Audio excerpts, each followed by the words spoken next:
Assalamualaikum. Waalaikumsalam, Pak. Waalaikumsalam. Assalamualaikum. Assalamualaikum, Sampurasun. Waalaikumsalam.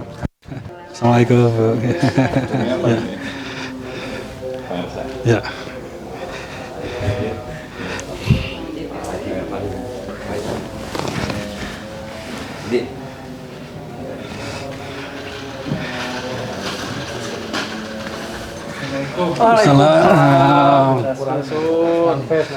Assalamualaikum. Sampurasun. Alhamdulillah. Assalamualaikum.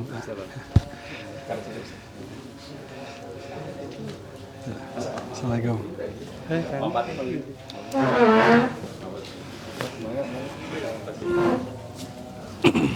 Sudah kegiatan di Cimalaka? Iya, baru saja selesai Pak. Alhamdulillah.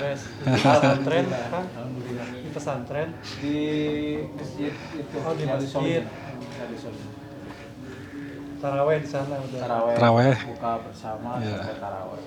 Tausiah Tausiah. dari Masih ini. Nah, Raja juga masih. Masih ini. Beliau salam dari Pak Amin. Iya. Bisa ini 10 hari menjelang Ramadan. Insya Allah nanti bulan Juni. tadi juga Sri Raja ada di sini. Oh. Cuma Iya. maghrib. Iya, Udah iya. pulang. Iya. Malam kan Bapak. Ya, insyaallah sampai. Dan Sri Raja di Bandung tinggal. Tinggalnya di Bandung. Ya. Ke Sumedang seminggu sekali. Ya. Alhamdulillah.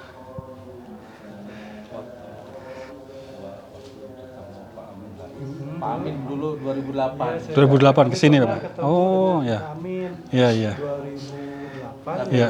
Fotonya ada kemarin. Iya. dia. Iya. Itu Beliau ke sini? Iya. Oh iya. Jadi lihat itu Iya. mushaf Quran. Oh, ya. Beliau sampai ratusan lihat mushaf Iya. Quran, begitu lihat mushaf Quran ini Hmm. agak meneteskan air mata. Masyaallah. Nah, kebetulan Iya. kemarin sama-sama kangen, Iya. pengen ketemu, insya Allah. Ya insyaallah nanti semoga lebaran setelah puasa ini ya insyaallah Bapak nanti. Rencananya memang akan keliling bagi Jawa Barat Pak Amin insyaallah. Beliau ketua DPW Jawa Barat. Ya. Ya. beliau waketum Waketum Jabar. Nah, pusat. Kakak ketua kan ketua Iya. ya. umum. Ya. Terus itu Bu Uis, Uis. Wakil ketua umum juga. wakil ketua umum. Wakil ketua umum. Iya. Mas saya ini kembar. Iya. Ujang kembar. Patih. Ya. Nah, saya dimandatkan oleh Sri Radia jadi Radianom. Radianom. Iya. Ini dari Kresian kami, Iya. sekeluarga. Ada Panata juga. Ya. Ke Sumedang sering kan atau baru? Ini kalau sering nggak coba baru 2 kali mungkin ya, 2-3 kali. Ini kedua kali. Ini kedua kali ini. Iya. Alhamdulillah. Nanti kita bisa lihat apa mahkota Mahkota ya. Alhamdulillah. mahkota Binokasi. inovasi. Iya. Mahkota Khusus. binokasi itu Ya. nih dulu Raja Pajajaran. Ya. Hmm. Ini mahkota Prabu Siliwangi. Kerajaan Ya. Sunda Iya. yang dibuat pada masa Kerajaan Galuh, Hmm. berestafet masuk ke Kerajaan Sunda. Hmm. Pada saat Sri Baduga Maharaja menjadi raja besar, beliau raja Kerajaan Sunda, beliau pun raja Kerajaan Galuh. Hmm. Nah, Sri Baduga ini Prabu Siliwangi disatukan Iya. dua kerajaan besar dan ibu kotanya dipindahkan ke Pakuan Pajajaran Bogor. Iya. Nah, 1578 atas perintah Raja Sunda Pajajaran terakhir yaitu Prabu Seda Surya Mulia Kancana mentitahkan kepada Senopati Pajajaran untuk menyerahkan mahkota Binokasi ke Sumedang Arang. Di rombongan besar Pajajaran masuk Sumedang bertepatan pada bulan Ramadan 22 April 1578. Di rombongan besar masuk. Jadi mahkota ini sebagai simbol legitimasi kekuasaan Sunda, maka yang terjadi adalah bedol atau pengalihan kekuasaan penuh dari Pajajaran ke Sumedang Arang. Iya. Maka bisa diartikan Sumedang Arang itu sebagai pelanjut dari kerajaan Sunda, Pajajaran, atau bisa dikatakan kerajaan Sunda terakhir ya Sunda. Dengan faktanya adalah mahkota kerajaan Sundanya ada di Sumedang. Dan simbol legitimasi kota. Berarti di sini sejak abad ke-16 itu? Kalau Sumedang Arang sendiri didirikan tahun 721 Masehi. 700. Tahun 700. Abad ke-8 oleh ya? Prabu Tajimalela. Iya, iya. Prabu Tajimalela. Ya. 721 Masehi. Sumedang Arang pada saat itu posisinya sebagai kerajaan vassal. Jadi ada kerajaan induk di Galuh, Sumedang Arang sebagai vassal dari Galuh. Kerajaan Sunda sebagai induk, Sumedang Arang sebagai vassal. Iya. Nah, setelah mahkota diberikan berubah status menjadi kerajaan induk Iya. dan teritorinya meluas Iya, mengisi kerajaan ex Sunda Pajajaran Iya. setatar Priangan Iya. kecuali Kesultanan Cirebon dan Kesultanan Banten. Sebelah barat batasnya Sungai Cisadane, Tangerang masuk Banten lah kota Tangerang. Iya, iya. Tangerang Raya. Timur batasnya Sungai Cipamali. Iya. Sekarang masuk ke Brebes, Ya. Jawa Tengah. Utara, batasnya Laut Utara, Laut Jawa, Selatan, batasnya Laut Selatan, Samudra India.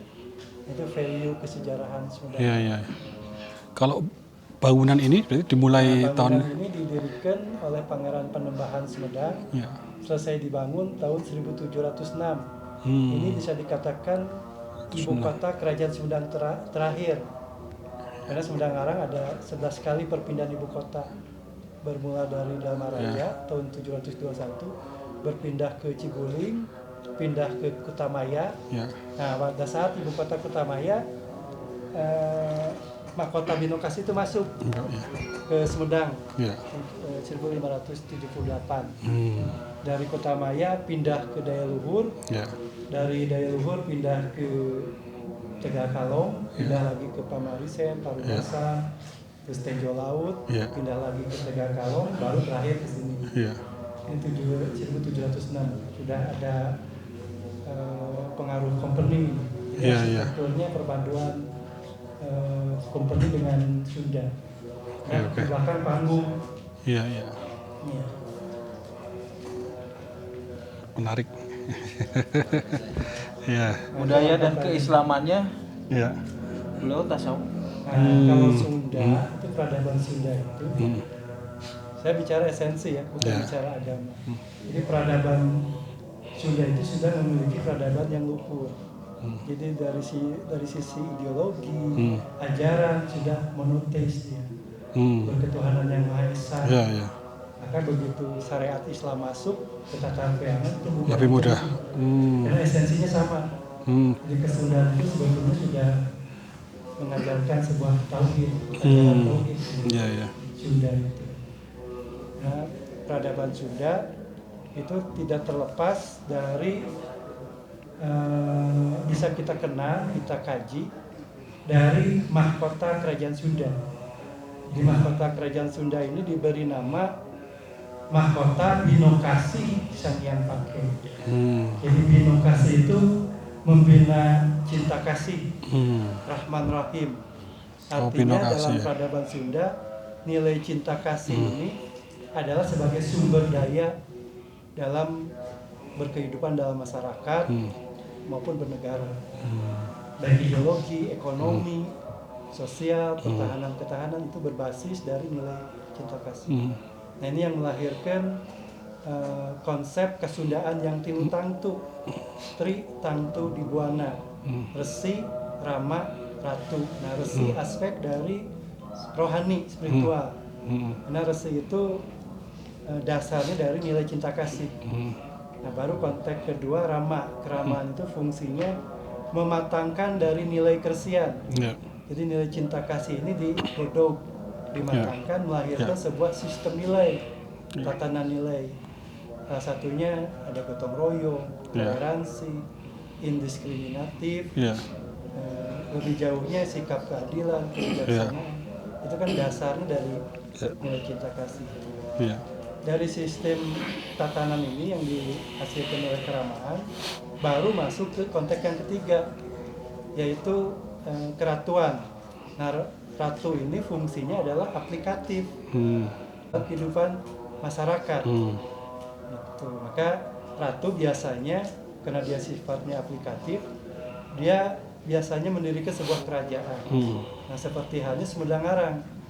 Jadi Sumedang Arang itu didirikan oleh Prabu Tajimalela atas perintah ayahandanya, yaitu Prabu Guru Aji Putih. Prabu Guru Aji Putih ini yang memiliki padepokan Bagala Asih Panyipuhan. Jadi Sumedang itu dulu adalah sumber ilmu. Jadi banyak para bangsawan, kerajaan-kerajaan sebelum Sumedang Arang itu hadir, itu tempat menimba ilmu kesundaannya yang rahmatan lil alamin, di esensi. Jadi saya kira Sunda Wiwitan budaya bukan agama, tapi sebuah sistem nilai. Jadi kan ya langsung. Jadi budaya itu kan akal dan daya. Jadi pemahaman budaya jangan kita berpijak pada pemahaman yang umum sekarang. Jadi sekarang itu lebih kepada budaya itu adalah pelestari, penjaga di seni dan tradisi. Bukan hanya itu budaya. Kalau seni dan tradisi itu bagian dari budaya itu sendiri. Kalau budaya adalah sistem gagasan yang berkaitan dengan cipta, karya, dan karsa yang dilahirkan manusia dalam kehidupan masyarakat. Jadi ideologinya dapat, ekonominya ada, sosial dan sebagainya ada. Jadi peradaban luhur yang kita miliki yang saat ini tentu butuh ada penguatan. Karena pada saat itu ada proses dinamika politik yang melemahkan warisan dari penjajah. Maka keraton hadir sebagai fungsinya sebagai pusat pengembangan kelestarian budaya. Ini harus mengaktifasi esensi nilai-nilai luhur ini untuk dilarangkan dalam kehidupan masyarakat. Saya kira ini harus dijadikan sebuah acuan. Kalau negara kita ingin maju, kita harus mengaplikasi sistem nilai-nilai luhur yang kita miliki sebagai identitas dan diri. Nah, ini yang belum terasa di sistem pemerintahan kita. Jadi kita tergradasi oleh nilai-nilai luar gitu. Iya, betul. Padahal kita memiliki peradaban yang lebih. Nanti lebih jelasnya saya jelaskan pada saat melihat mahkota demokrasi khusus untuk kakak saya buka. Alhamdulillah. Ya. Dulu yang pernah pakai itu ya Paramita itu masih saudara di sini. Masih keluarga. Ya, terima kasih. Jadi ini alhamdulillah kami mendapat kesempatan yang sangat baik sekali ini pada malam hari ini silaturahim. Jadi dari rombongan Partai Umat ini kebetulan kita sedang ada safari Ramadan di kemarin 2 minggu itu di DKI, kemudian alhamdulillah ini titik ketiga di Jawa Barat. Nah, Partai Umat mungkin sudah pernah didengar pendirinya Pak Amin Rais, ya. Kemudian bersama tokoh-tokoh seperti Pak MS Ka'ban, ada Habib Tholib Al-Jufri, ada Ustadz Sambo dan lain-lain. Dan kami ini adalah pengurus pusatnya, eksekutif ini ya, yang di lapangannya lah kira-kira begitu. Jadi ini memang dalam rangka silaturahim, ya. Kemudian juga ini alhamdulillah kita ini di Al-Quran diperintahkan ada minimal 22 ayat untuk menjelajahi di muka bumi, artinya belajar dari sejarah kita, sehingga kita bisa mengambil hikmah pelajaran. Saya sendiri pribadi sangat mencintai sejarah, jadi tadi mendengar tadi sangat menikmati itu bagaimana berapa abad yang lalu, ya mungkin dari abad ke-8, itu abad ke-8 pasti. Abad ke-8 kalau kita lihat itu kan Islam baru berumur, artinya itu baru berumur 1,5 abadan gitu, ya, atau 2 abad itu baru masuk dinasti Muawiyah gitu di sana di semenanjung Arab sana, dan di sini berdiri juga satu peradaban yang ternyata juga monoteisme, ya, yang kemudian ada pertemuan beberapa waktu setelahnya dan berpadu padan. Itu kan sangat menarik, kita harus bisa mengambil. Dan tadi saya sangat setuju bahwa kalau Islam itu pernah dikatakan oleh Profesor Gibbs itu dia complete society. Tapi society ini kalau dipahami oleh Pak Muhammad Nasir itu kebudayaan yang lengkap, tidak hanya sistem teologi gitu. Jadi menyambung yang tadi. Jadi akal dan daya memang dia melahirkan semuanya gitu loh. Ya, melahirkan peradaban dan seterusnya. Ya, Alhamdulillah. nah, ini yang harus kita buka. Ya, insya Allah. Karena belum terbuka, Ya, masih tertutup oleh kabut. Nah, ini visi misi Partai Umat nih untuk salah satunya untuk mendorong insya Allah. kebudayaan itu sebagai apa ya? Jadi saling melengkapi lah, agama dengan budaya itu harus saling menopang. Ya, Karena budaya Nusantara, khususnya budaya Sunda, itu tidak bertentangan dengan syariat Islam. ya, Tidak, justru saling menguatkan. Ya, Itu esensinya sama. ya. Menarik kalau dikupas lebih jauh Ya, tentang kebudayaan daerah. Alhamdulillah. Ada yang mau disampaikan? Ada tausiah kan dari Pak Ustadz, Pak Kiai? Siap. Ini kerja jadi karena ketua udah istirahat, mungkin kita akan lanjut ke acara yang lebih formal gitu. Ada mungkin nanti ada sepatah kata atau ada apa gitu. Oh siap, mangga. Itu kita lanjut aja ya. Siap.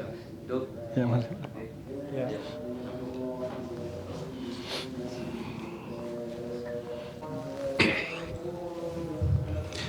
Bismillahirrahmanirrahim. Assalamualaikum warahmatullahi wabarakatuh. Alhamdulillahirrahmanirrahim. Wassalatu wassalamu ala asrafil anbiya'i wal mursalin Sayyidina Muhammadin wa ala alihi wa sahbihi ajmain, amma ba'du. Yang pertama, kami sangat berbahagia diberikan kesempatan yang sangat baik ini untuk bersilaturahim. Sebagaimana tadi mungkin sedikit kita sampaikan, ini dalam rangka Safari Ramadan DPP Partai Umat yang kita awali di DKI 2-3 minggu di awal, kemudian 10 hari terakhir ini di Jawa Barat.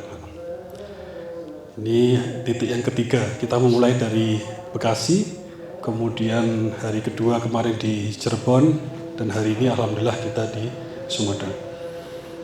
Kami mohon maaf ya jika mungkin kekakuan kami, ketidaktahuan kami ya, tata cara adab itu dikira mungkin kurang berkenan, tapi kami sangat berbahagia ya, mendapat kesempatan untuk bersilaturahim, mendengar ya, mungkin bertukar pikiran, terutama tadi banyak pelajaran dari sejarah ya, yang bisa kita ambil, kita maknai, kita bawa nilai ya, untuk kita jadikan satu bahan atau satu kekuatan ya untuk perjuangan kita ke depan. Tadi menarik sekali, sudah diawali bagaimana kesultanan atau kerajaan ini mulai didirikan di abad ke-7 dan abad ke-8 kira-kira, di mana Islam sendiri juga itu waktu bertumbuh ya, di abad ke-7 nun jauh di semenanjung Arab sana begitu. Jadi selisih beberapa ribu kilometer ya, itu berdiri, lahirlah Islam, kemudian di sini berdiri satu kerajaan kesultanan ya, yang kemudian juga ternyata tadi sudah disampaikan menarik sekali, juga punya prinsip-prinsip hidup yang monoteisme. Jadi jika datang Islam itu seperti sudah lebih mudah atau berpadu padan. Jadi itu maksud kedatangan kita untuk bersilaturahim ya, untuk mendengarkan masukan-masukan. Jadi Partai Umat sekarang masuk tahun kedua. Tahun kedua kita berdiri itu deklarasi bertepatan dengan 17 Ramadan 1442 Hijriah. Dan kemarin baru saja kita juga alhamdulillah ya merayakan milad kita yang kedua 17 Ramadan 1444 Hijriah. Ya kita harapkan sebagaimana perintah Al-Qur'an juga di 104 Ali Imran, wal takum minkum ummah yad'una al khair wa ya'muruna bil ma'ruf wa yanhauna 'anil munkar. Kemudian kita diingatkan wala takunu kalladzina tafarraqu wakhtalafu min ba'di ma ja'ahumul bayinat. 104 dan 105 ini seruan dari Allah, dan Allah sudah mengatakan bahwa kalau seruan dariku dan dari nabiku datangilah atau lakukanlah. Ini seruan untuk kita bersatu, berpadu badan, berjamaah, berkolaborasi dalam berbagai macam dimensi yang bisa kita lakukan. Ya kalau Partai Umat insya Allah memang ini kita menempuh perjuangan politik, ya, perjuangan konstitusional. Artinya dari politik ini kita tahu bahwa kita akan melahirkan kekuasaan. Tapi ini bukan ujungnya, bukan tujuan, tapi jembatan menuju untuk yang jauh lebih penting lagi, yaitu tujuan akhirnya adalah mardhatillah, ridha Allah Subhanahu wa taala.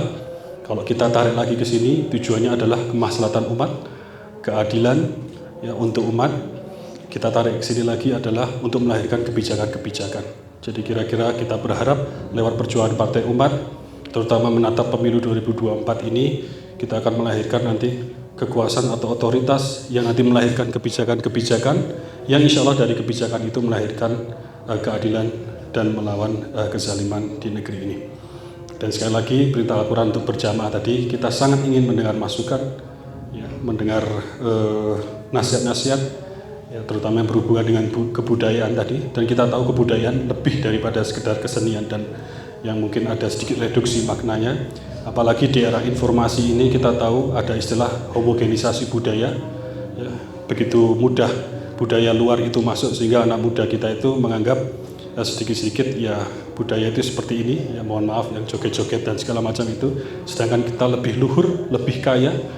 Dari yang kita harapkan nanti bisa kita sampaikan ke generasi muda bahwa kita ini dari abad ke-7 saja, ya, di sini kita sudah punya peradaban, kita sudah punya satu peradaban pendidikan, ya, peradaban kekuatan ekonomi, politik dan seterusnya yang seharusnya menjadi semangat bahwa anak muda ke depan juga harus ikut memperjuangkan negeri ini bersama. Kiranya demikian yang bisa kita sampaikan. Sekali lagi kita ucapkan terima kasih sebesar-besarnya atas kesempatan silaturahim ini, dan mohon maaf jika ada kiranya tata atau adab yang kita mungkin belum pahami, ya. Tapi tentu maksud kami sangat senang bersilaturahim pada malam hari ini. Terima kasih. Assalamualaikum warahmatullahi wabarakatuh.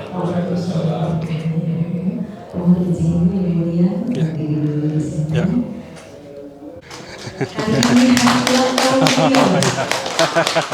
Alhamdulillah. 12 April 1980. Pas hari ini. Alhamdulillah. Alhamdulillah. Untuk itu, untuk yang mulia Bani Anam dan Mahapati untuk memberikan selamat kepada beliau dan juga memberikan peringatan tanda bahwa ya, mulia itu sekarang sudah jadi keluarga besar. Masya Allah, Masya Allah, Alhamdulillah. Saya ke sana?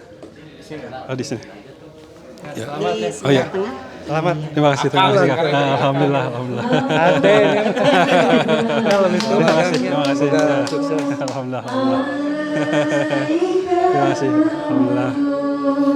Ini Ya. ini kenang-kenangan nih. Alhamdulillah, ya. Terima kasih. Ya. Alhamdulillah. Alhamdulillah. Terima kasih, terima kasih.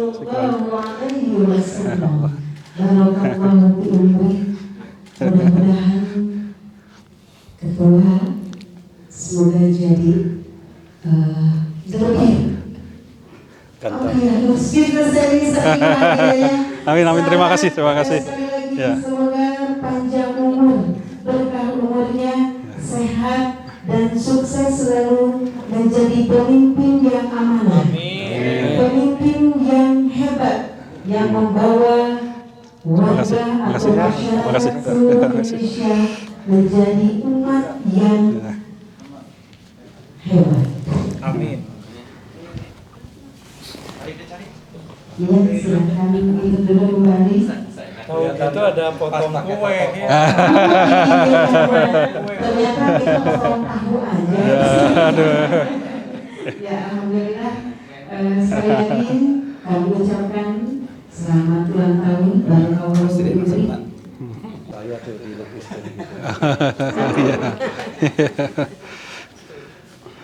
Oh Tadi ada iya. di sini pulang maghrib tadi. Iya, iya, iya. Tapi kalau hari-hari sini nggak dibuka ya?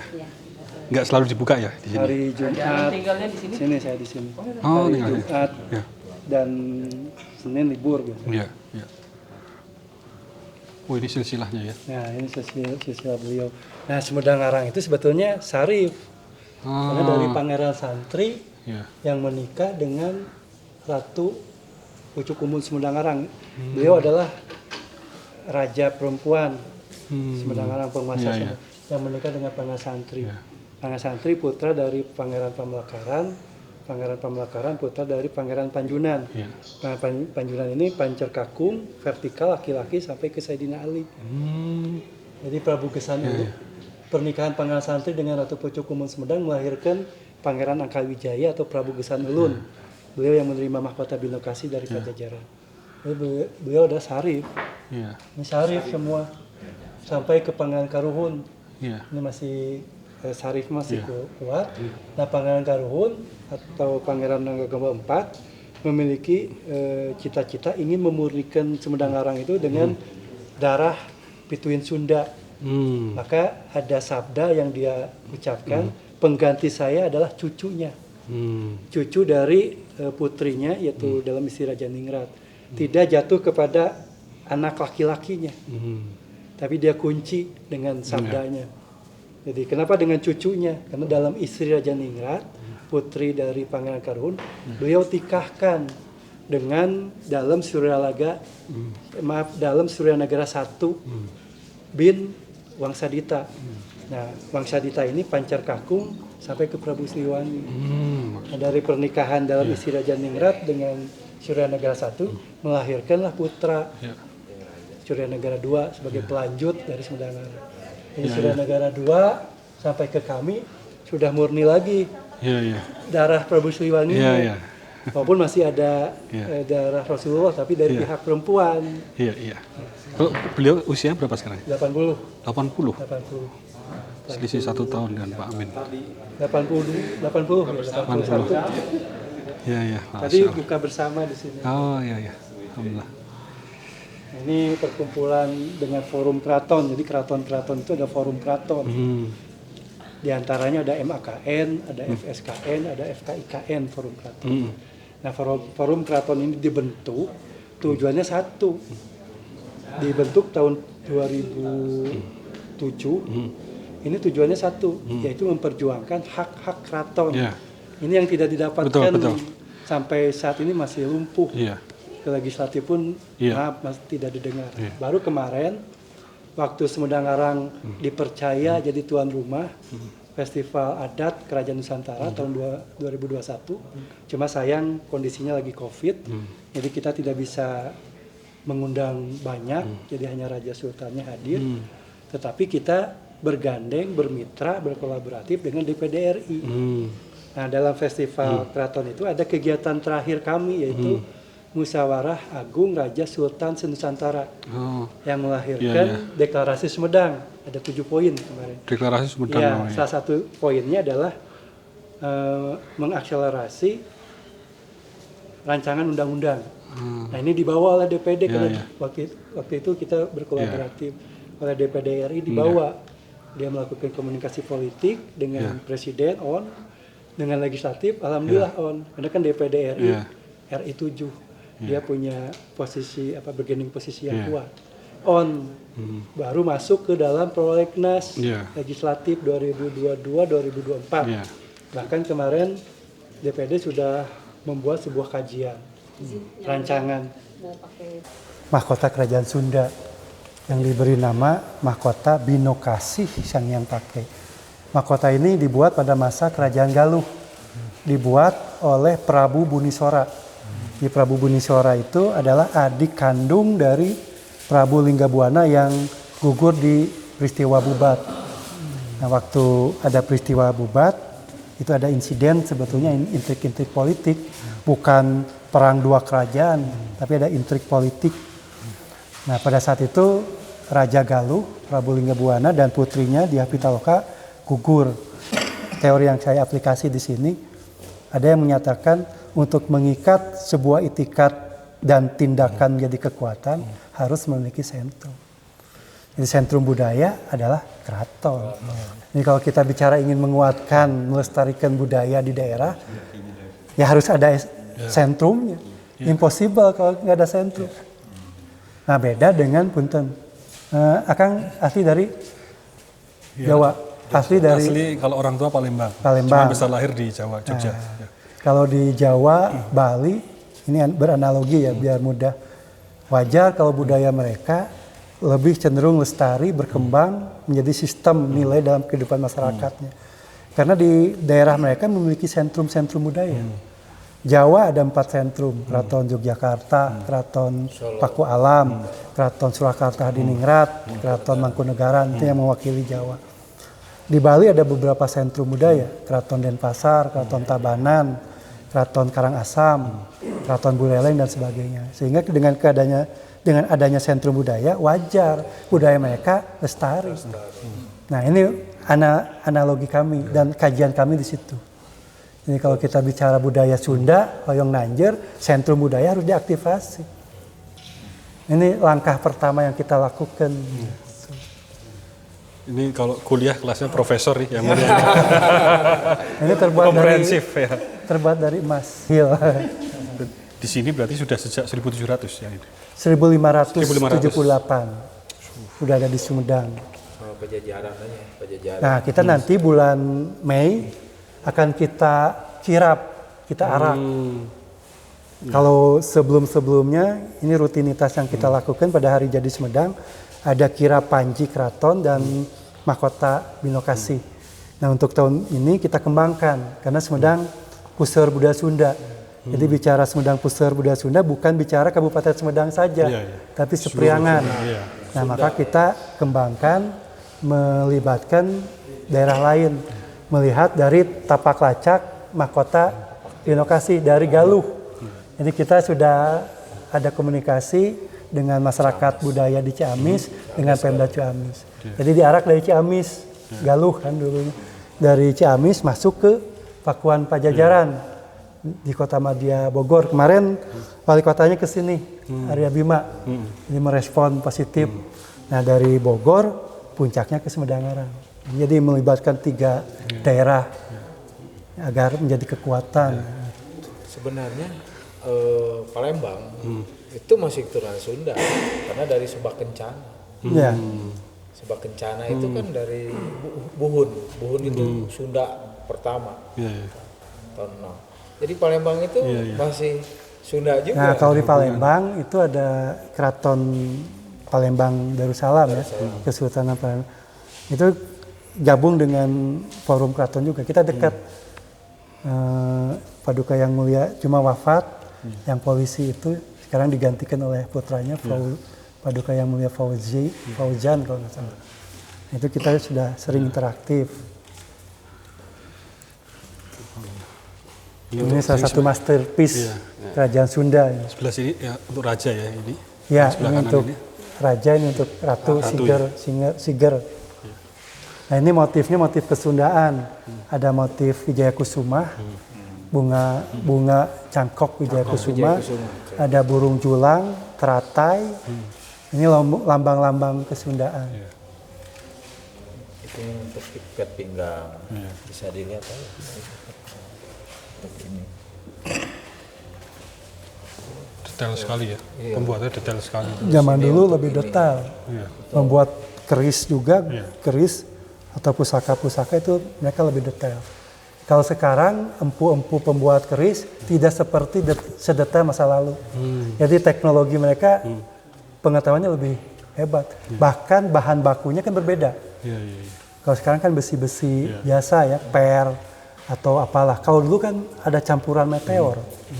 Jadi pengetahuan leluhur kita itu tinggi, canggih.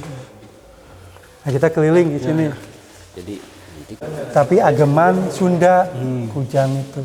Ageman Sunda yang mengambil simbol-simbol intisari. Jadi Kujang ini adalah sebagai simbol kesuburan, kemakmuran. Kujang itu berasal dari alat pertanian, kudi. Kenapa alat pertanian menjadi ageman Sunda? Karena dari pertanian ini adalah simbol kemakmuran, kesuburan. Karena peradaban Sunda mengadumaniskan dengan karakter daerah agraris. Jadi pertanian itu agraris itu sumber primer yang harus dilakukan oleh peradaban Sunda. Jadi ketahanan pangan itu utama kalau bagi Sunda. Ya negara pun seharusnya melihat menyesuaikan karakter daerah. Nusantara itu negara agraris. Harusnya kebijakannya penguatan ketahanan pangan, betul. Harusnya dan mandiri gitu. Dan mandiri. Nah, ini kujang ini berbentuknya ada kujang wayang, kujang naga. Ini edisi khusus nih, sulit ditemukan daerah lain. Kebanyakan kujang itu berbentuk ciung. Nah, ini kedua. Nah, ciung itu lebih kepada tema-tema fauna, burung-burung agraris. Ini dibawa harian ya waktu itu ya? Iya, tapi bukan sebagai senjata perang, ageman, karena dia menjadikan sebuah simbol kekuatan. Simbol. Nah, kalau ini patrem. Patrem ini adalah senjata khusus kaum wanita. Ini biasanya disimpannya di tusuk konde atau disisipkan di ikat pinggang. Nah, dulu kalau cerita sepuh, ujungnya selalu diberi racun kalau dulu. Ini patrem ini kalau kita ada dua fungsi dengan cara ditusuk, dipegang, ada yang dilempar. Ini dilempar kayak pasukan ninja. Jadi kita juga punya teknologi yang sama, dilempar. Nah kalau ini, nah ini kan rencong. Ini rencong. Kenapa ada di kami? Ini kan udah turun-temurun. Sebelum ada museum, ini sudah ada di peti. Nah ini rencong ini adalah milik Teku Nana. Teku Nana ini adalah asisten Cut Nyadin. Jadi waktu Cut Nyadin diasingkan ke Sumedang, itu dengan pengikutnya, abdi dalamnya, masih kerabat Cut Nyadin, itu Teku Nana. Masuk ke Sumedang, Teku Nana itu usianya baru 15 tahun. Jadi dia abdi dalamnya Cut Nyadin. Nah, Teku Nana ini beranjak dewasa, menikah dengan orang Kauman Sumedang. Di belakang Masjid Agung. Jadi Kauman itu bangsawan ulama. Yang ulama bangsawan itu di Kauman. Kayaknya pernah ini ya, pernah dibahas di mana itu ya itu. Teku Nana ini. Iya, dia saksi sejarah. Nah, setelah Cut Nyadin wafat, Teku Nana ini memutuskan untuk balik lagi ke Aceh, membawa keluarganya. Nah, sebelum balik ke Aceh, beliau menyerahkan kujang, rencong ini sebagai tanda terima kasih. Karena Teku Nana saksi sejarah bagaimana Cut Nyadin diperlakukan oleh Pangeran Suratmaja dengan rakyat Sumedang bukan sebagai tahanan, tapi dimuliakan, dicukupkan sandang pangan, ditempatkan dengan terhormat di rumah Kauman, bahkan dilindungi dari intervensi-intervensi Hindia Belanda. Waktu itu pemerintahan sudah Hindia Belanda. Waktu Pangeran Suratmaja diintervensi oleh Hindia Belanda untuk diperlakukan sebagai tahanan, tidak digubris oleh Pangeran Suratmaja. Bahkan wafatnya pun Cut Nyadin wafat ditempatkan tempat yang mulia di makam keturunan Raja-Raja Sumedang di Gunung Puyuh, dekat di sana. Betul. Saya ingat itu. Nah, maka Teku Nana saksi sejarah dia. Saksi sejarah bagaimana Cut Nyadin diperlakukan dengan baik oleh Sumedang. Nah, dengan cerita ini maka ada hubungan emosional yang kuat sampai sekarang orang Aceh dengan Sumedang. Jadi Aceh sangat respect terhadap Sumedang, termasuk pasukan GAM. Nah, saya mendapat cerita langsung dari TNI, orang-orang TNI yang dulu pernah ditangkap oleh pasukan GAM, mau dieksekusi mati, begitu melihat dompet dari Sumedang, kaget. Bukan dieksekusi, yang justru dimuliakan kembali, dicukupkan diberikan makan yang baik, terus dipulangkan. Itu bukan 1-2 orang. Nah, ini karena mereka tahu tokoh sentral mereka, salah satu Cut Nyadin, diperlakukan baik oleh Sumedang. Nah, kalau ini senjata Sunda, golok, bedog. Ada yang bedog itu ada yang panjang, ada yang pendek, sesuai dengan peruntukannya. Nah, kalau ini golok Cikeruh, ini khas Sumedang Ngarang. Jadi dulu Sumedang Ngarang itu terkenal membuat senjata, sampai ada catatan di Leiden yang saya dapat dari Kesultanan Cirebon. Ada catatan di sana bahwa raja-raja Eropa dulu memesan senjata itu di Cikeruhan Sumedang Ngarang. Cikru itu Jatinangor. Jatinangor, Tanjung Sari sekarang. Iya. Maka dengan cerita ini daerah Cikeruan sekarang berubah menjadi Tanjung Sari dan Jatinangor. Mereka pandai besi, membuat senpi, cipacing, senapan angin, pistol-pistol, hebat mereka. Karena keahliannya turun-temurun. Ya, dilestarikan. Pandai besi dulu. Nah ini tumbak bandrangan. Tumbak bandrangan ini tumbak khusus pasukan berkuda, kavaleri. Nah ini berbeda lembingnya. Nah Sumedang Larang dulu kuat pasukan militer, salah satunya pasukan berkuda. Dan ini tercatat di Keraton Madura, Sumenep. Jadi di dalam naskah tua mereka menceritakan juga tentang Sumedang Larang. Jadi kerajaan Sumedang Larang itu kerajaan yang kaya raya dulu ya, bukan sekarang. Kerajaan yang kaya raya. Karena membeli ribuan kudanya di sana, di Madura, di kerajaan Sumenep.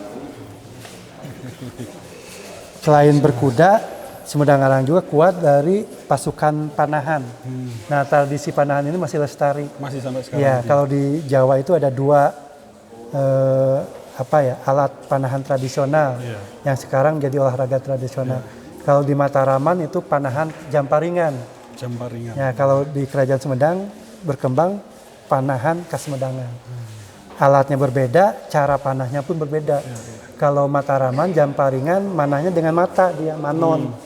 Tapi kalau Kasemedangan dengan hati dia. Pamanah rasa dengan feeling. Jadi dia feeling. Beda. Desainnya lain ya? Iya. Desainnya lain. Beda. Alat panahnya pun berbeda, cara memanahnya pun beda. Maka Prabu Siliwangi sebut pamanah rasa karena itu manah rasa. Jadi ada filosofi yang tinggi, jadi rasa, peka, kepekaan ya. Karena tadi tauhid Sunda, ajarannya tauhid, jadi rasa dia dari nilai cinta kasih. Nah, ini golok sama golok. Nah kalau ini perkakas rumah tangga pemberian dari Hindia Belanda. Ya, ini memang gaya Eropa nih. Ini memang abad 18, tahun 1830-an diberikan kepada Pangeran Arya Surya Kusuma Dinata atau dikenal Pangeran Sugih, penguasa Sumedang. Nah, disebut Sugih itu karena kaya harta, kaya ilmu, kaya keturunan. Anaknya 96. Istrinya 31. Istrinya 31. Tapi permaisurinya 4. Yang lainnya selir, itu tercatat. Nah, kalau kami dari permaisuri pertama Raden Ayu Ratnaningrat. Ini perak sama kristal. Ini pemberian dari Hindia Belanda. Nah, ini pedang, bukan senjata perang Sunda, gobang. Nah, ini gobang ini milik raja, ini milik penguasa. Karena motifnya berbeda. Ini punya. Semua buatan sini ya, buatan Sumedang. Kerajaan Sunda. Ada yang dari Galuh, ada dari kerajaan Sunda maupun dari Sumedang Larang. Jadi udah umurnya sudah ratusan semua ya? Ratusan tahun. Nah kalau ini tumbak kalau sekarang pasukan infanteri. Nah, ini warna merah itu ada artinya, ada merah, ada kuning. Kalau merah ini digunakan oleh perangkat tempur, senopati dan pasukannya. Kalau kuning seperti yang itu pengawal raja. Kalau sekarang pas pampres, nah itu kuning umbul-umbulnya, tumbaknya. Nah kalau ini besar bukan untuk alat perang, tapi ini lebih digunakan pada masa lalu untuk dekoratif sebuah ruang dan untuk acara-acara kegiatan ritus, cara ritus. Nah ini hibah dari keluarga Ginanjar, karena Pak Ginanjar masih terah dari Sumedang Larang dari ibunya, Ibu Racih, masih keluarga kami juga. Ini keluarga kami itu ada Pak Ginanjar, ada Pak Edi Sudrajat, Ali Sadikin itu terah Sumedang Larang, Umar Wirahadi Kusuma itu terah kami. Manusia unggul, Ali Sadikin, Edi Sudrajat, tokoh-tokoh luar biasa. Kayak keris ya ini? Ya, ini keris. Nah, kalau yang ini pusaka 7 Sumedang Ngarang. Ini pusaka raja-raja Sumedang. Yang pertama ini pedang Kimastak. Ini milik Prabu Tajimalela, pendiri Sumedang Ngarang. Sudah berapa ratus? 721. Ini sudah udah ada kaligrafi, ada ini emas. Nah ini kata sepuh-sepuh kami dibikin kaligrafi ini pada saat masa Sumedang Ngarang di bawah kepemimpinan Prabu Gesan Ulun tahun 1578. Nah yang kedua ini keris Kidukun milik Prabu Gajah Agung, Raja Sumedang Ngarang kedua. Beliau adalah putra dari Prabu Tajimalela. Ini juga sama emas. Ini urutannya tinggi. Ya. Ini ayahnya ini kemudian. Ya. Yang ketiga ini keris Panunggul Naga milik Pangeran Angkawijaya yang kelak mendapat gelar Prabu Gesan Ulun setelah mendapatkan mahkota Binokasih. Nah, mahkota Binokasih diserahkan ke Sumedang, Angkawijaya mendapat gelar Prabu Gesan Ulun. Prabu itu raja, Gesan tempat, Ulun diabdi lah. Jadi raja untuk diabdi oleh seluruh. Bahasa Banjarmasin Ulun. Iya. Ulun sama saya. Ya, saya kan, Ulun. Iya, hampir sama, hampir sama. Karena sebetulnya Nusantara itu rumputnya kalau ditarik ke atas satu rumput. Nah, ini ada desainnya berbeda warnanya ya, hitam ini. Nah ini bedog Curug Aul milik Eyang Jaya Perkasa. Eyang Jaya Perkasa ini adalah Senopati Pajajaran yang mengabdikan diri menjadi Senopati Sumedang Ngarang setelah mahkota ini masuk ke Sumedang. Jadi mahkota masuk ke Sumedang itu ada konsekuensi yang harus diterima Sumedang, yaitu bedol kekuasaan. Jadi pengalihan kekuasaan penuh dari Kerajaan Sunda Pajajaran beralih ke Sumedang Ngarang. Maka perangkat Pajajaran pun beralih pengabdiannya ke Sumedang Ngarang. Salah satunya ini Senopati. Waktu membawa mahkota Binokasih, Eyang Jaya Perkasa itu umurnya udah 70 tahun. Tapi beliau sulit terkalahkan karena sakti, beliau terkenal sakti. Nah yang ke-56 ini namanya sama keris Naga Sastra. Yang nomor 5 ini milik Pangeran Panembahan Sumedang, Larang. Ini milik Pangeran Suryanegara III alias Pangeran Kornel. Kalau kita melewati Cadas Pangeran ada patung dua sosok, Gubernur Jenderal Hindia Belanda Dendels dengan Pangeran Kornel. Cuma salamannya tidak lazim. Tangannya bawa keris, jadi tabenya Jenderal Hindia Belanda itu diterima oleh Pangeran Kornel dengan tangan kiri. Tangan kanannya memegang keris Naga Sastra sambil dia mengucap, memberikan sebuah penjelasan kenapa di daerah situ belum selesai, karena itu bagian dari proyek nasional Dendles membuat jalan pos Anyar, pos jalan pos raya lah, Anyar Panarukan. Yang belum selesai itu Sumedang. Kan itu target penyelesaiannya tidak lebih dari 1 tahun, cepat itu harus selesai. Betul. Kalau nggak salah 6 bulan harus selesai. Hanya Sumedang yang belum selesai. Kenapa belum selesai? Karena medannya berat, cadas. Sedangkan pekerja menggunakan dengan alat-alat tradisional. Hanya cangkul, skup, tatah. Nah, Pangeran Kornel hadir karena pada saat itu mau adakan sidak dari Gubernur Jenderal ke Sumedang, ke Cadas Pangeran itu. Terbayang sanksi berat yang akan dialami oleh pekerja. Dan pekerja ini bukan rakyat Sumedang saja, kebanyakan justru di luar Sumedang. Nah, karena akan ada sanksi berat yang akan dialami oleh pekerja, Pangeran Kornel hadir untuk bertemu, sambil berucap, menjelaskan kenapa jalan ini tidak selesai dalam tempo yang sudah ditentukan. Karena tidak mungkin. Medannya berat, alat hanya tradisional. Tapi kalau sampean tidak mau menerima penjelasan saya siap mati untuk membela rakyat saya gitu. Jadi bentuk perlawanan. Nah, ini sambil pegang ini. Nah, Gubernur Jenderal yang terkenal Mas Galak itu kena sima. Kalau bahasa kami kena sima. Ini sima itu aura karismatik yang besar. Jadi kalah pamor. Jadi menunduk dia. Akhirnya menerima penjelasan Pangeran Kornel dan menyuruh pasukan Jenny menggunakan dinamit. Jadi batu-batu cadas itu hancur. Sehingga legalah pekerja rakyat itu terhindar dari sanksi berat. Nah ini ada petikan sejarah nih bagi kita. Apa dari cerita Pangeran Kornel ini? Ada value di dalamnya. Apa value-nya? Leadership. Jadi jiwa kepemimpinan. Jadi kalau jiwa kepemimpinan masa lalu, itu kalau ada masalah dihadapi rakyat, pemimpin itu terdepan untuk membela rakyatnya. Bukan seperti sekarang yang mengorbankan rakyatnya. Nah ini nilai-nilai ini yang hilang.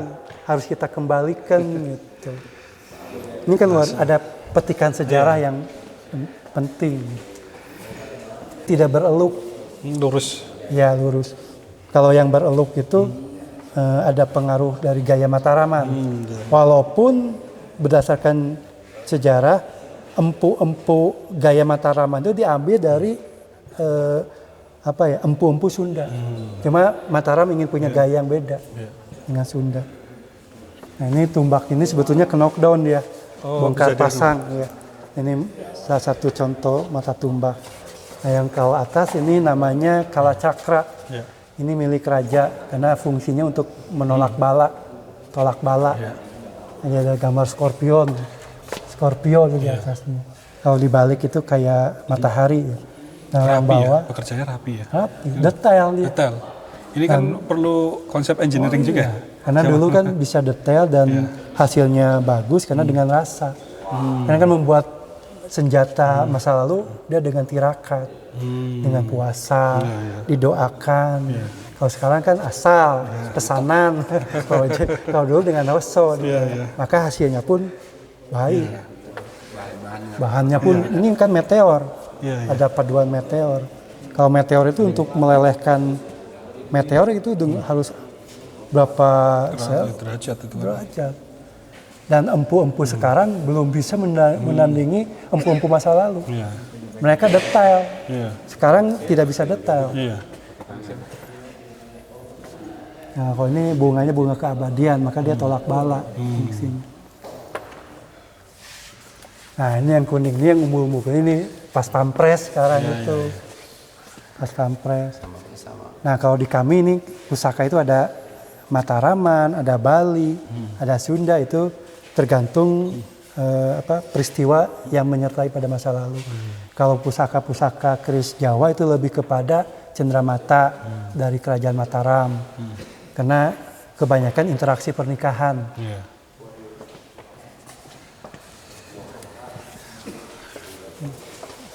Ini sama golok-golok.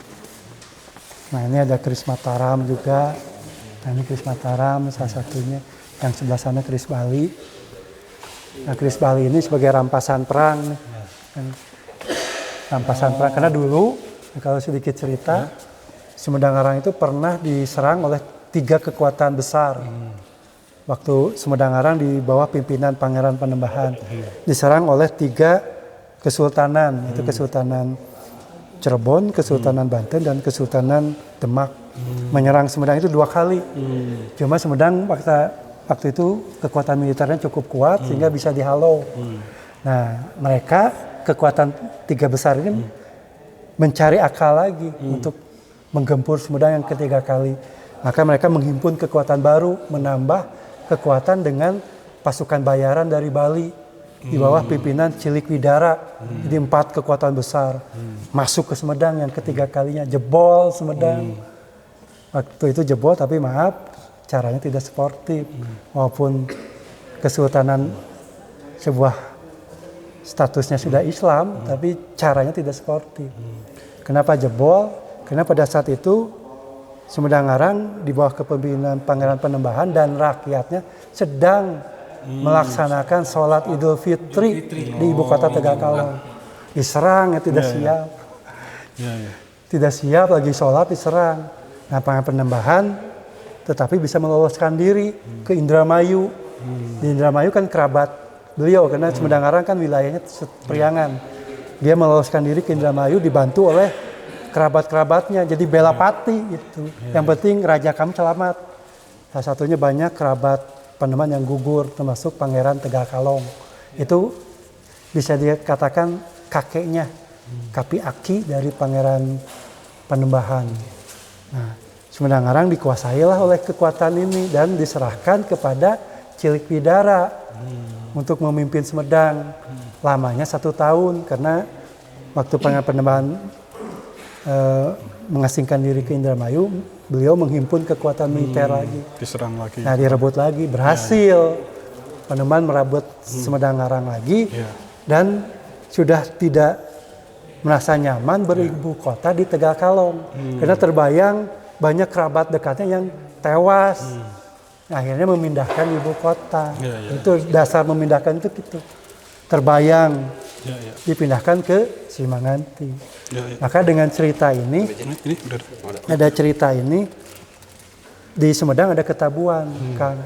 Apabila Idul Fitri jatuh pada hari Jumat, karena waktu itu pada hari Jumat kejadian, para pemimpin dan pemimpin kerabat harus meninggalkan Sumedang. Bukan tidak boleh sholat Idul Fitri, tapi sholatnya jangan di Sumedang, di luar, untuk menghormati konteks sejarah itu.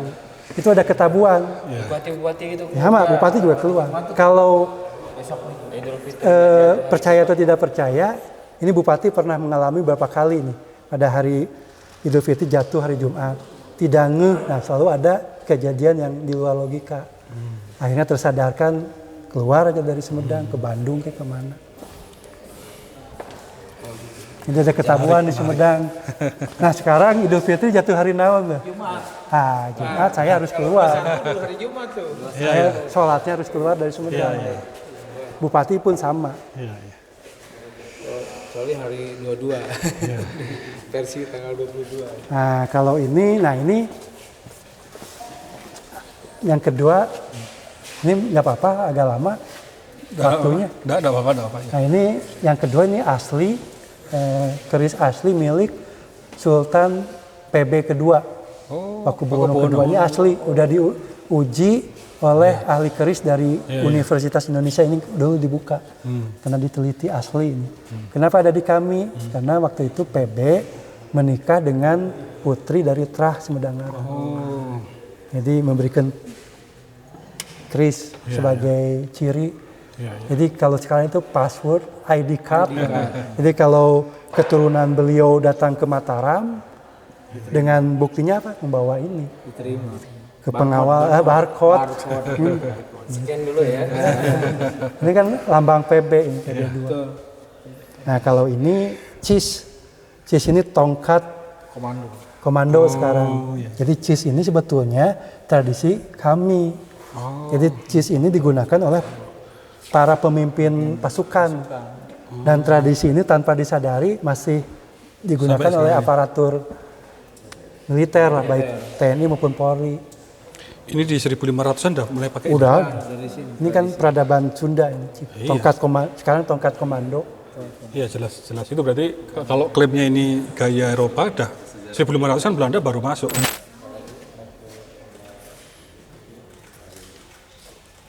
Sama pengawalan boleh ya? Ya, mangga. Nah, ini pun sama gedung gendeng, ini udah cagar budaya. Jadi di komplek ini ada 3 cagar budaya Srimanganti, gedung gendeng dan Bumi Kaler. Kalau gendeng dan Bumi Kaler dan gedung negara itu dibangun oleh Pangeran Surya Kusumadinata, Pangeran Sugih tahun 1850. Ini dalamnya pusaka-pusaka juga. Kalau ini gedung gamelan, gamelan kami, gamelan kuno ada di sini. Hari Minggu ini ramai. Karena kita ada pelestarian tari klasik keraton dengan ngawih klasik masih dilestarikan tiap hari Minggu. Nah, kalau itu Bumi Kaler dibuat oleh Pangeran Sugih juga. Nanti mungkin kalau insya Allah Pak Amin kesini nanti saya ajak. Siap. Yang Bu Amin juga. Bu Amin suka sekali nih sejarah itu.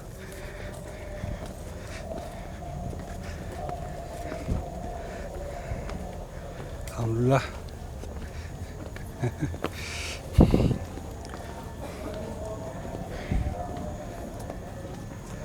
hari-hari tinggal di sini? Ya, saya di dalam.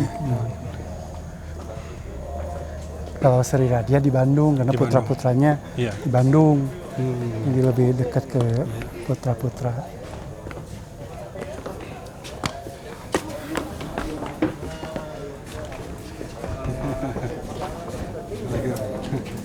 Nah, kalau ini sekretaris saya, Pak Dadang. Jadi di sini ada yayasan, Yayasan Nazir Wakaf Pangeran Sumedang. Jadi Yayasan Nazir Wakaf ini yang mengelola wakaf dari Pangeran Suratmaja, pangeran terakhir kami. Beliau mewakafkan barang-barang pribadinya. Di antaranya ini, pusaka-pusaka. Selain ada tanah darat, tanah sawah. Nah, ini yang dari hasil tanah sawah ini yang bisa membiayai kebutuhan rutinitas. Jadi kita sifatnya mandiri. Iya, pemerintah enggak ya, pemerintah. Iya. Izin yang mulia, beliau mau ada acara. Oh, ya, siap. Tapi asik. Iya, saya menikmati sekali. Jadi ini bekal buat kita. Langsung ke Bandung. Ke Jatinangor. Oh, di Jatinangor. Nginepnya di situ besok. Oh, bermalam Jatinangor. Iya. Iri Gahana. Di BGG. Iya. Oh iya deh. Tadinya mau di Puri Mutiara jadi lupa. Iya. Langsung Ya, BGG. BGG lain Bandung, Sumedang. Ya. Itu Kabupaten Sumedang. Mudah-mudahan kehadiran Pak Ketua ini bisa memberikan warna ya. Insya Allah kita giroh buat keraton kami. Kita dapat banyak bekal ini. Ya, sama-sama. Allah. Ya. satu lagi. Pergantian, Bang. Ya. Di sini. Ya. Siap. Itu aja nanti, Bang. Ya, tunggu. 1, 2, 3. Lagi, assalamualaikum.